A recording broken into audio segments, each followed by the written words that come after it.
Il t'embrasse passionnément le soir. Il te dit que tu es la femme de sa vie.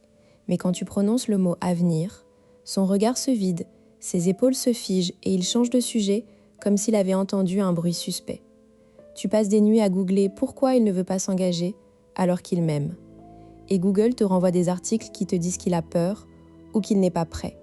Mais ça ne t'aide pas, parce que lui, il te regarde dans les yeux en te disant qu'il tient à toi. Alors tu es perdu, tu cherches une explication et surtout, une solution. Tu es au bon endroit. On va utiliser les recherches de Robert Sternberg sur l'engagement bloqué.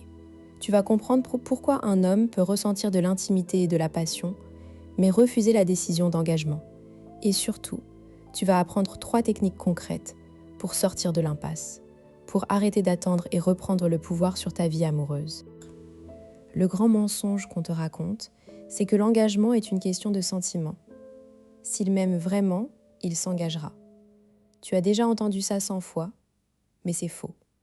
L'amour n'est pas la variable clé. D'après la théorie triangulaire de Sternberg, l'engagement est un pilier distinct de l'intimité et de la passion.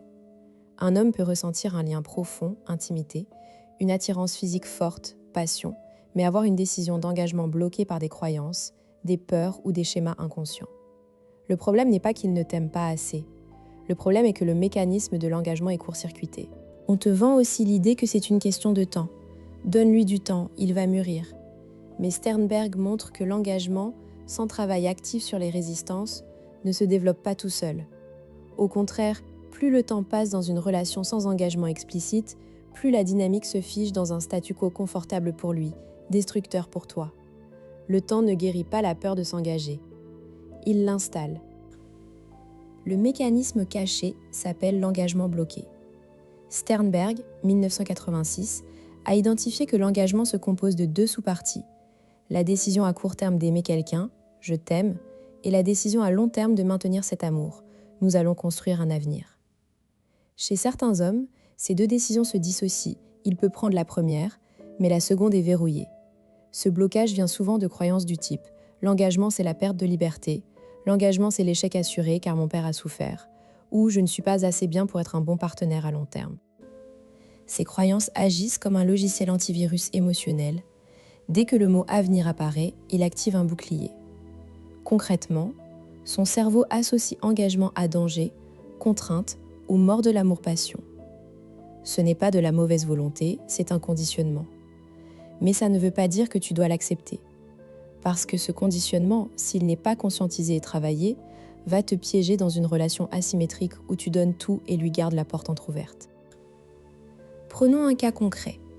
Je vais te parler de Claire, 34 ans, architecte d'intérieur à Lyon.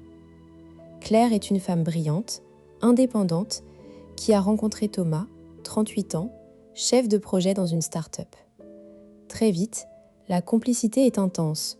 Soirées à refaire le monde, week-ends improvisés, projets communs. Au bout de 6 mois, Claire se sent prête à officialiser, à emménager, à parler d'enfants. Mais chaque fois qu'elle aborde le sujet, Thomas répond « On est bien comme ça, non? Pourquoi changer ?» Ou « L'avenir, on verra, je veux profiter du présent. » Il l'appelle tous les jours. Il est présent quand elle a un coup dur. Il lui dit « Tu es la femme de ma vie. » Mais le mot « engagement » déclenche chez lui une panique invisible. Il se renferme, devient vague ou lance une dispute sur un sujet dérisoire pour détourner l'attention. Claire se retrouve dans une impasse.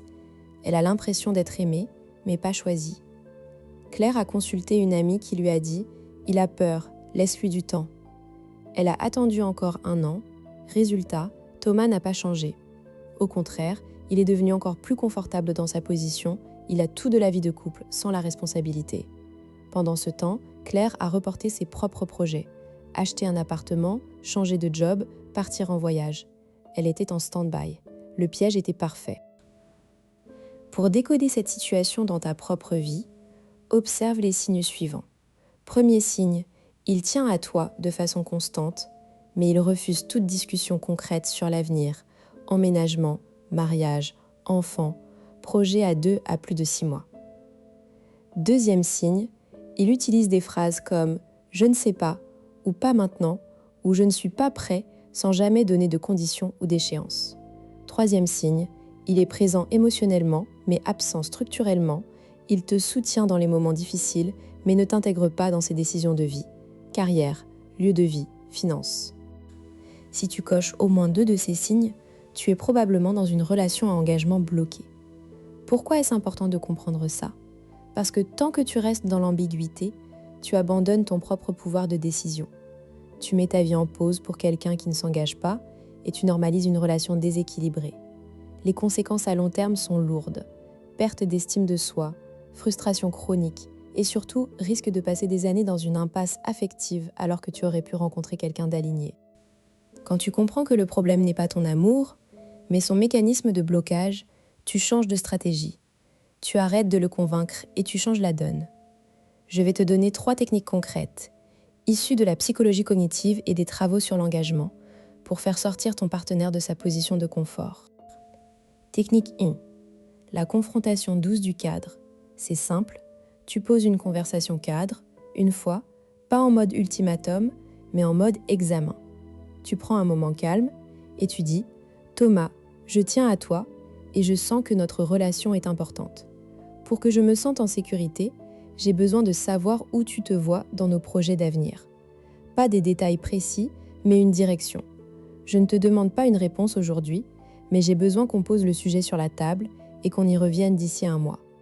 Voilà ce qui est important pour moi. Construire un projet stable et à 2.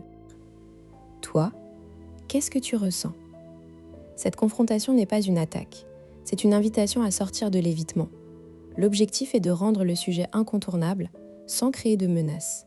Tu ne dois pas accepter de réponses vagues. S'il dit « je ne sais pas », tu peux dire « je comprends que c'est flou pour toi ». Est-ce que tu es prêt à explorer cette question d'ici notre prochaine conversation ? L'idée est de rendre l'évitement plus inconfortable que l'engagement. Technique 2. Le miroir de l'asymétrie. Les hommes comme Thomas ne réalisent pas l'inégalité du deal. Ils profitent de la sécurité de la relation sans le coût de l'engagement. Tu peux rendre visible cette asymétrie, non pas en accusant, mais en verbalisant ton propre inconfort. Par exemple, je me rends compte que je suis dans une situation où je suis pleinement investie dans notre relation. Je te consacre du temps, je t'inclus dans mes projets, je suis là pour toi. Mais de ton côté, tu n'es pas prêt à faire les mêmes pas concrets. Cette différence commence à me peser, parce que j'ai besoin de réciprocité pour me sentir respectée. Ce genre de phrase, dite calmement, sans colère, est un signal fort. Il ne pourra pas la contrer facilement, car elle ne l'accuse pas, elle décrit une réalité. La dissonance cognitive qu'elle crée peut le pousser à réfléchir ou à agir. S'il reste passif, tu sais que tu as ta réponse. Il préfère le confort de l'ambiguïté à toi. Technique 3. L'acte unilatéral de redéfinition. C'est la technique la plus puissante, mais aussi la plus risquée pour la relation. Elle consiste à cesser d'agir comme si la relation était engagée alors qu'elle ne l'est pas. Concrètement, tu arrêtes de l'inclure dans tes projets à long terme, tu arrêtes de te rendre disponible au dernier moment, tu arrêtes de justifier ses absences. Tu reprends ton indépendance. Tu dis « Je ne peux plus continuer à investir émotionnellement dans une relation qui n'a pas de direction claire. » À partir de maintenant, je vais me concentrer sur mes propres objectifs et je laisse la porte ouverte pour que tu me rejoignes, mais seulement si tu es prêt à t'engager clairement. Ensuite, tu agis, tu sors avec tes amis, tu planifies tes voyages seul, tu ne remets pas ta vie en attente. Ce changement de comportement est déstabilisant pour lui, car il perd le confort de la certitude. Soit il se rend compte qu'il veut vraiment toi et il fait un pas, soit il disparaît. Dans les 2 cas, tu gagnes, tu arrêtes de perdre du temps. Tu vas peut-être me dire « Oui, mais si je fais ça, je vais le perdre. » C'est la grande peur. Mais je te réponds, si la seule façon de le garder est de ne jamais exiger de clarté, tu ne le gardes pas.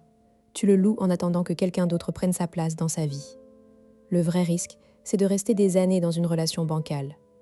Un autre objecte, et s'il a vraiment peur et que je lui mets la pression, je vais le faire fuir.